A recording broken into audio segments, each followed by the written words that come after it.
این جوانان ختم کنندگان مؤسسه تحصیلات میانه عمومی رقم 65 ناحیه واسه می باشند. از نگاه و ذوق آنها عیان است که با حس بلند وطن پروری لباسهای حربی را به بر نموده برای اشتراک در دور مکتبی آزمون وطن پرور صف آراسته منتظر اشاره امری رهبری دسته می باشند. همایش مذکور بخشیده به سالگرد روز تأسیس یابی قواهای مسلح جمهوری تاجیکستان راه اندازی گردیده است. طور تشکیل کنندگان آن رهبریت مؤسسه دولتی مددگار مدافع وزارت مدافع جمهوری تاجیکستان قید نمودند مقصد برگزاری این چاره‌بینی ها بین جوانان بلند برداشتن تربیت وطن دوستی آنها حس خودشناسی و ترغیب طرز حیات سالم نشان دادن آمادگی جوانان به ادای قرض شهروندی خدمت وطن مادر روانه گردیده است.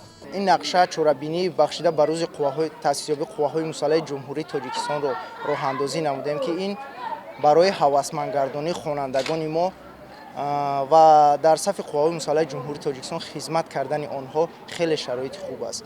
خیلی آنها رو هوسمندگردانی آنها رو ما کوشش میکنیم که خوانندگان رو با روحیه بلند برای دوست داشتن وطن تیار نماییم. در این همایش طبق نظامنامه پیشنهاد گردیده جوانان شرط‌های درازمند پیشنهاد گردیده را با چست و چالاکی و مهارت بلند اجرا نموده با حرکت‌های خود نشان دادند که آنها جوانان دلیر و شجاع وطن میباشند. من می‌خواهم که بعد از ختم مکتب اول صف قوای مسلح را داخل شده در آنجا سایه‌خانه به وطن مادرم خدمت کنم بعدا آمده تحصیل خودم را در دانشگاه دوام دهم.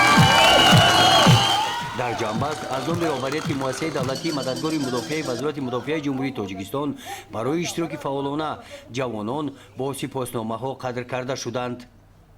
گزارش خواجه نظریف خدای نظر ظهوروف از ناحیه واسه برای برنامه اطلاعاتی نوید.